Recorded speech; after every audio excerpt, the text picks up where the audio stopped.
एक इसमें आम आदमी प्रधानमंत्री की कुर्सी पे बैठ सकता है, इसकी पूरी रणनीति तैयार कर ली आपने? बिल्कुल, बिल्कुल। हाँ, एक आम आदमी प्रधानमंत्री की कुर्सी पर बैठ सकता है। असली प्रजातंत्र जब भी आएगा, जब एक आम नागरिक को हम मौका देंगे। क्योंकि अभी तक आम नागरिक को मौका नहीं मिला हुआ है, सबने अपनी कब्ज़े में किया हुआ है। 60 साल से कांग्रेस ने इस देश को अपने कब्ज़े में किया हुआ है। अब 10 साल इसको बीजेपी को होने को आ रहे हैं। इन्होंने अपने देश इसको कब्ज़ा किया हुआ है। की अपील जो आप कर रहे हैं, एकता की अपील, वो बिहार के मुख्यमंत्री नीतीश कुमार ऑलरेडी कर रहे हैं। जाके जगह-जगह लोग हर राज्य के मंत्री से मिल रहे हैं और एकजुटता का नारा लेकर निकले हैं। नीतीश कुमार ही क्यों इस देश को चलाए? हम सभी आम नागरिक, छोटा से छोटा एक मजदूर भी जो देश की सेवा करना चाहता है, उसको निमंत्रण देना चाहिए, ना कि ये दल जो पहले से ही बने हुए हैं। हम इनके भरोसे क्यों देश को छोड़े? जनता इस देश को चलाने वाली है अब। आम आदमी आप चला सकते हो, आपको मौका दिया जाएगा इस देश में। भारत एक डेमोक्रेटिक बहुत ही बड़ा देश है।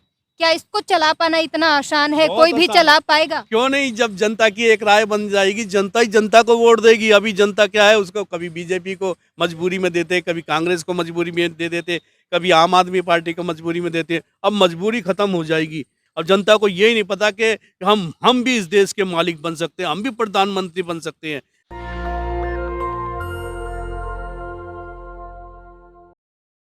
नमस्कार, मैं ब्यूटी गिरी और आप देख रहे हैं नेशनल दस्तक। अभी हमारे साथ मौजूद हैं दिलीप कुमार जी, जो कि आने वाले समय में 2024 के लोकसभा चुनाव को लेकर अपना मत रखते हैं और सरकार, मौजूदा सरकार जो केंद्र में है या फिर विपक्ष पार्टियों के लेकर बेबाकी से अपनी बातों को रखते हैं। इनसे बात करते हैं और इनसे जानते हैं कि 2024 में आने वाले लोकसभा चुनाव को लेकर इनके क्या मत हैं और कौन सी सरकार आएगी और विपक्ष की क्या तैयारियां हैं, से बात करते हैं। स्वागत है सर आपका। धन्यवाद। 2024 में लोकसभा चुनाव होने वाले हैं, इसको लेकर क्या कहेंगे? कौन सी सरकार आएगी इस बार? मेरे देश के प्यारे नागरिकों, आपको मेरा प्रणाम, नमस्कार, अस्सलाम वालेकुम, सत श्री अकाल, जय मूल निवासी, नमो बुद्धाय, जय भीम, इत्यादि इत्यादि। मेरी सभी राष्ट्रीय पार्टी अध्यक्षों से प्रार्थना है कि आने वाले समय में आप सभी एक हो जाए, चाहे आपकी एससी, एसटी, ओबीसी, सिख, मुस्लिम, ईसाई, पारसी, आस्तिक, नास्तिक इत्यादि जो भी राष्ट्रीय दल है आपका, आप सभी एक हो जाए और अपने मतभेदों को भुलाकर, जो भी आपके मतभेद हैं उनको भूल जाइए और आप इकट्ठा होइए और अपनी एक विचारधारा रखिए और जनता को निमंत्रण दीजिए इस देश को चलाने के लिए। आने वाले समय में जो भी छोटे छोटे आपके दल हैं, या तो अपने छोटे छोटे दलों से आने वाले समय में जहाँ पे भी भारत में चुनाव होते हैं वहाँ पे लड़ाइए, या अंबेडकर साहब की जो पार्टी बनाई हुई थी, रिपब्लिकन पार्टी ऑफ इंडिया, उसके थ्रू लड़ाइए। पर आप एक होकर अपना एक मत रखकर और जनता की राय पूछकर कि उनके किस तरह का उनको साम्राज्य चाहिए, किस तरह की शासन व्यवस्था चाहिए देश के अंदर, लोकतंत्र हमारा कैसा होना चाहिए, प्रजातंत्र कैसा होना चाहिए, इसको बचाने के लिए सबको एक होना है। ये तभी संभव होगा जब अब आप सभी एक हो जाएंगे और अपने मतों को, आपसी मतभेदों को भूल जाएंगे। सर, और आपकी अपील जो आप कर रहे हैं, एकता की अपील, वो बिहार के मुख्यमंत्री नीतीश कुमार ऑलरेडी कर रहे हैं। जाके जगह-जगह लोग हर राज्य के मंत्री से मिल रहे हैं और एकजुटता का नारा लेकर निकले हैं। नहीं, नीतीश कुमार ही क्यों इस देश को चलाए? बात ये, जनता, आम जनता क्यों नहीं चलाए? आप क्यों नहीं चलाए इस देश में? आप भी मालिक हो इस देश को चलाने के लिए। हम सभी आम नागरिक, छोटा से छोटा एक मजदूर भी जो देश की सेवा करना चाहता है, उसको निमंत्रण देना चाहिए, ना कि ये दल जो पहले से ही बने हुए हैं। हम इनके भरोसे क्यों देश को छोड़े, सौंपे? इन्होंने क्या करके दिखाया अभी तक? अब जिम्मेवारी हमारी, हम जनता की, हम 145 करोड़ की जनता आबादी जो भारत में रहती है, हमारी जिम्मेदारी बनती है। जो भी वयस्क है, अब आने वाले समय में उसको टिकट दिया जाए और ये लाइव टेलीकास्ट द्वारा सार्वजनिक रूप से वह जो भी इच्छुक व्यक्ति है वो अब उस समय आएगा और लाइव टेलीकास्ट द्वारा वो अपनी छोटी सी पर्ची पर अपना नाम, मोबाइल नंबर, अपनी जाति, अपनी शैक्षणिक योग्यता वगैरह वगैरह इत्यादि लिख कर लाएगा और यही सर्टिफिकेट वो अपने साथ लेकर आएगा।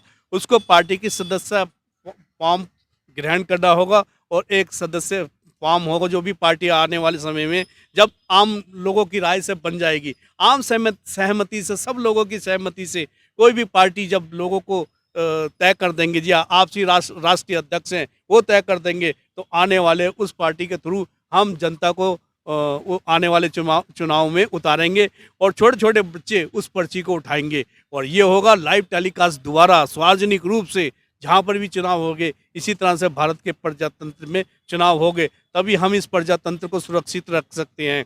और ये असली प्रजातंत्र जब भी आएगा जब एक आम नागरिक को हम मौका देंगे, क्योंकि अभी तक आम नागरिक को मौका नहीं मिला हुआ है, सबने अपनी कब्जे में किया हुआ। 60 साल से कांग्रेस ने इस देश को अपने कब्जे में किया हुआ है, अब 10 साल इसको बीजेपी को होने को आ रहे हैं, इन्होंने अपने देश इसको कब्जा किया हुआ है। तो बड़े शर्म की बात है कि आज़ादी से अब तक हम आम जनता आप प्रजातंत्र का लाभ नहीं उठा पाई है।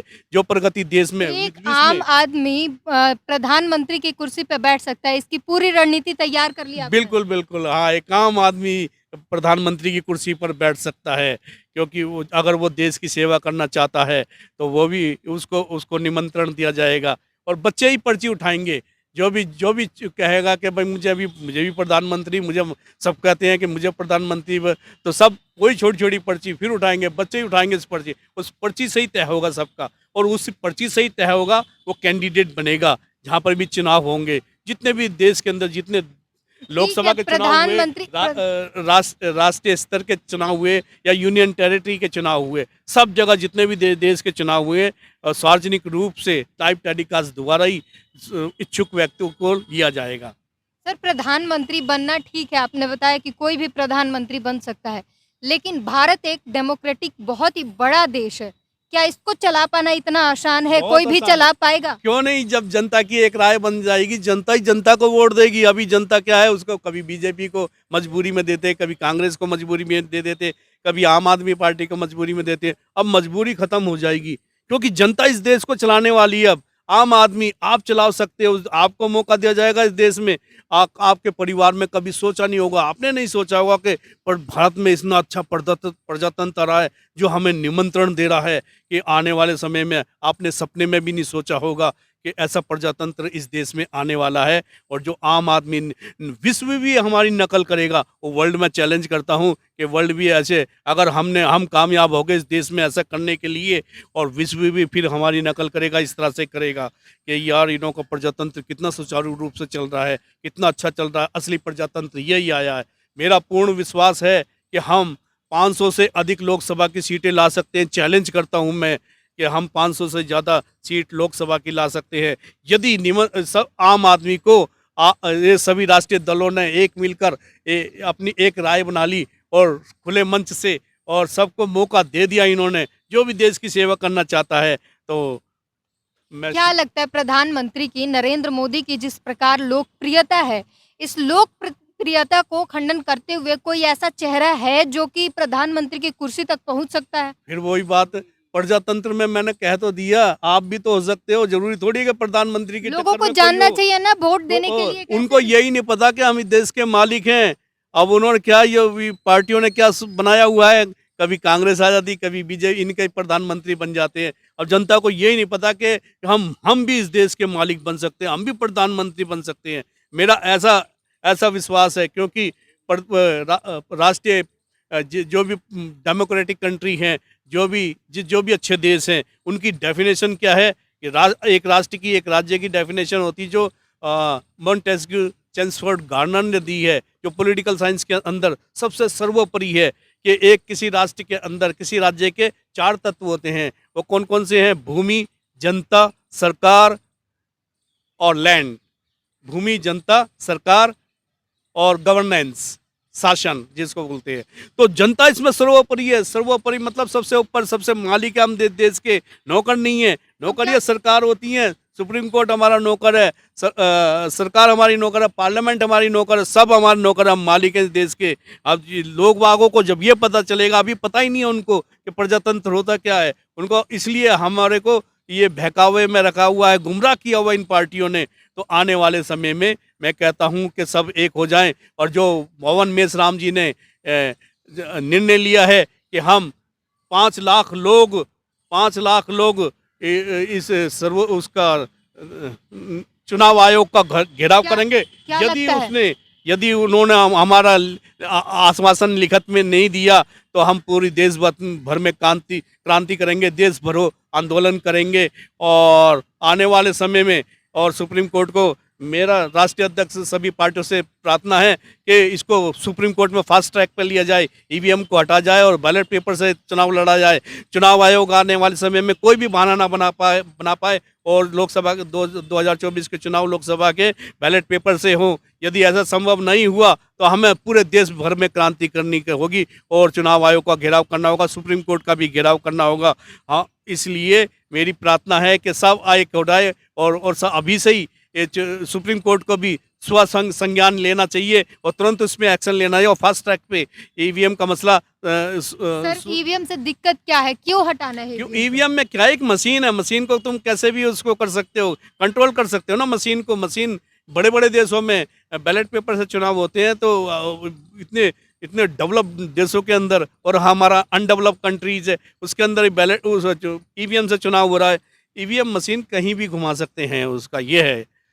अच्छा, आपने कहा कि सरकार को मजबूरी में जनता, कभी बीजेपी कभी कांग्रेस कर रही है, मजबूरी में रिपीट कर रही है, तो क्या कर्नाटक में जो कांग्रेस की सरकार बनी है और बीजेपी को हटाया गया है, ये भी एक मजबूरी है जनता की? ये कह नहीं सकता मैं कि क्या आपको लग रहा है कि वहाँ पर उसने बीजेपी ने खेला हो, ये भी दिखावा किया हो कि यार ये ना यहाँ पर जिता दो, तुम थोड़ी जगह कहीं भी इन्हों को जिता दो, किसी को भी पर लोकसभा में वो अपना वो इरादा करके बैठे ईवीएम वाला खेल कि पूरा देश का कंट्रोल तो हमारे ही हाथ में होना चाहिए। इस तरह की सोच होगी और जनता को ने भी वोट दिया है ईवीएम के द्वारा, कि कांग्रेस को भी दिया होगा, बीजेपी को भी दिया होगा।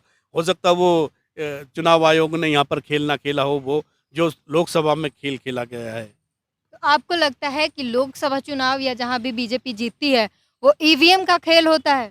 हो सकता है, हाँ, जहाँ पर वो जीतती है, वो जैसे गुजरात के अंदर, गुजरात में हारने के चांस थे, इन्हों पर नहीं हारे क्योंकि उनका गढ़ है और नाक का सवाल था उन्हों का, इसलिए वो लोकसभा वहाँ से गुजरात के चुनाव जीते हैं वहाँ से। तो जहाँ बीजेपी नहीं जीतती है वहाँ पे ईवीएम का खेल क्यों नहीं हो पाता? अब यही तो है रणनीति, हम आम लोग समझ नहीं पाते क्योंकि उन्हों को सत्ता में रहना, सेंटर की ताकत में रहना है, केंद्र की सत्ता में रहना है। ये छोटे मोटे क्या है कि उनको असर नहीं, फर्क नहीं पड़ता, तो कह रहे कि चलो थोड़ा जाने दो, इनको दिखाओ, जनता को दिखाओ कि भाई हम ईवीएम की हेराफेरी नहीं कर रहे, ये तो देखो ईवीएम से जीत रहे हैं, देखो हमारे पे इल्ज़ाम लगाते हैं। पर ये बहुत बड़ा, ये क्या बोलते हैं, शाम दाम दंड भेद, ये इसको समझना बड़ा मुश्किल है, बड़ा कठिन है। ये जब ही होगा जब बैलेट पेपर से चुनाव होगा। इस पर तो लोग यही कहेंगे कि सियानी बिल्ली खंबा नोचे, हार गए तो बोल रहे हैं कि ईवीएम का खेल हो गया। ऐसे सियानी बिल्ली खंबा नोचे वाली बात नहीं है। अरे वो अगर उसमें दम है तो बैलेट पेपर से चुनाव करा ले, मोदी चैलेंज करते हैं, हम बैलेट पेपर से चुनाव करा देंगे। हम अगर फिर भी जीत गए तो मैं सोचूंगा अपना काला मुंह करके पूरे देश में घुमाऊंगा कि हमारी धारणा गलत थी, हमारी ये धारणा गलत थी कि। तो जैसा कि आपने सुना कि इनका साफ तौर पर कहना है कि बैलेट पेपर से चुनाव होने चाहिए, ईवीएम को साफ तौर पर ना कहना है। इसके साथ ही इन्होंने पूरी रणनीति बना दी कि कैसे एक आम आदमी, एक जनता अपनी प्रोसेस जैसे इन्होंने प्रोसेस बताया, वो उस प्रोसेस को फॉलो करके एक आम जनता प्रधानमंत्री की कुर्सी तक जा सकता है और इस देश को चला सकता है। कैमरामैन आर्यश्री के साथ मैं ब्यूटी गिरी, नेशनल दस्तक। नेशनल दस्तक की आपसे गुजारिश है कि अगर इसको बचाना चाहते हैं तो नेशनल दस्तक को सब्सक्राइब करने के लिए रेड कलर के सब्सक्राइब बटन को दबाएं, फिर बेल आइकन की घंटी दबाएं। नेशनल दस्तक को बचाने के लिए बहुत जरूरी है कि हर खबर को शेयर करें, लाइक करें, कमेंट जरूर करें।